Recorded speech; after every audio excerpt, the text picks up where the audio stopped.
Mary Wilson, a real joy. But I want to start off on something really quite serious.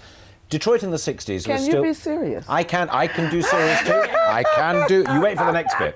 Okay.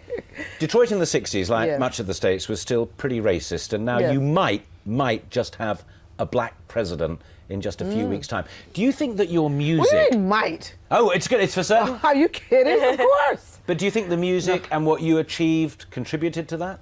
I think socially, Motown, the Supremes, contributed a lot to the social movement of black people in America. First of all, prior to that, you had to drink out of water fountains that said for colored only or for white only. And if you were caught drinking out of a white, you could be hung or whatever.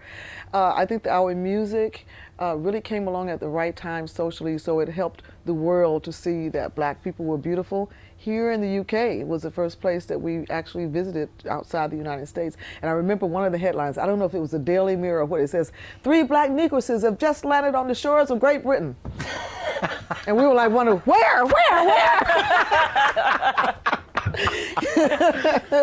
So anyway, that's for your seriousness. Yeah, no, that's... Okay, but no, I really think that we had a lot to do with it. And music is kind of like an ambassador. It brings people together. You know, it really does. No matter what language you speak, no matter what, music makes you happy. It's always been that way throughout the years. And in that same vein, grown out of that tradition, you're at a ceremony celebrating music of black origin last night at the Last night, the Mobos. Mobo Awards. It was great because I accepted Motown's 50th anniversary award, which is really great, lifetime award. And as I said, it's been our 50th anniversary too.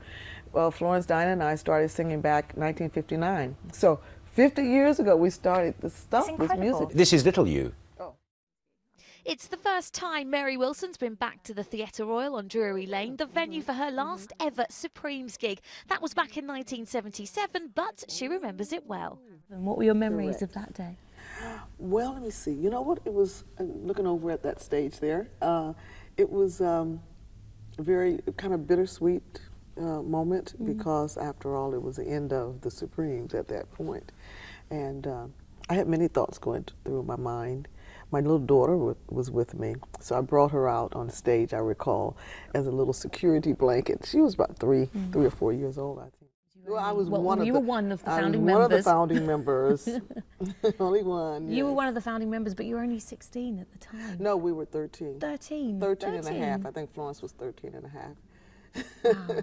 And that was at a time when being young was not, like now you have to be under 10 in order to do anything because everything is geared towards the younger generation. But back then, it was pretty unique to be 13 years old and starting to sing. But we signed our first contract with Motown Records, and when we were, I think it was, we were 16. That's when we were 16. Yeah, and when you, I've been reading lately that when you signed that contract, a few regrets on your part about not, ownership of the name, the Supremes.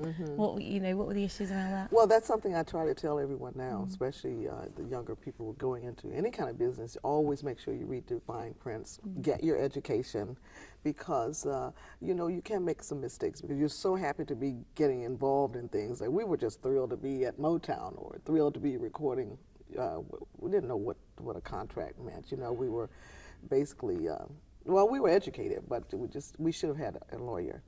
Yes, and so I spent many years, legally trying to reclaim the name Supremes, and unfortunately I didn't. So it still belongs to Universal, but I do whatever I need to do.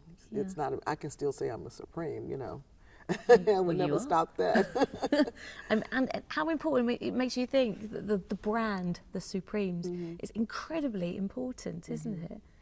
Well, yes, and as you mentioned, ownership is very important, and we did so much historically, and so over the years, it has become a brand.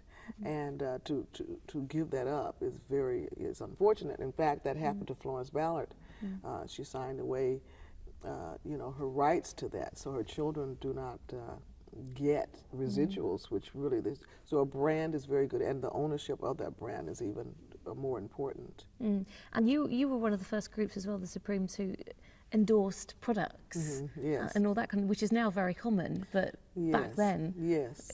we were the And first. now they make millions when they endorse things. We didn't make millions, but we were, as you said, the first. We did commercials for Coca-Cola, Arid deodorant. We had our own bread line. It was called Supreme's White Bread. And that was very something unique back in the 60s.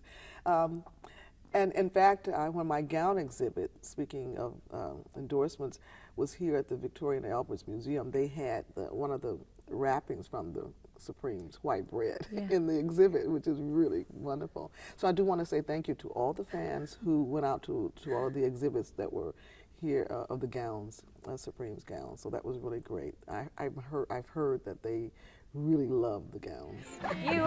You were telling us about this song earlier. Lots Which of one is that? doobie-doos. Is that Baby Baby? Yeah. It was that Where I Love Go. Baby Baby. Ooh, You didn't baby, like that one, baby. did you? No. But why didn't you know the hand stuff? Why didn't you just and then move the hand over Well, in this- front of the one you know No, who was getting it all? No. Look, I got my. It didn't matter where I was, where I was standing, and they moved me out of the middle. First of all, let me tell you this, and they didn't realize that when they moved me out, my star went wherever I was. It didn't matter where I was. I still was a star in the background, so it doesn't matter to me. Was she a diva? She who? Who are you Diana, talking about? That other That's one. my best friend. She's my sister. She's always been that way. That's What, who your she best is. friend or a diva? Best, both of them. Both of them. Both of them. But people don't. I've written 2 books, and one of them was a bestseller, Dream Girl, My Life is a Supreme.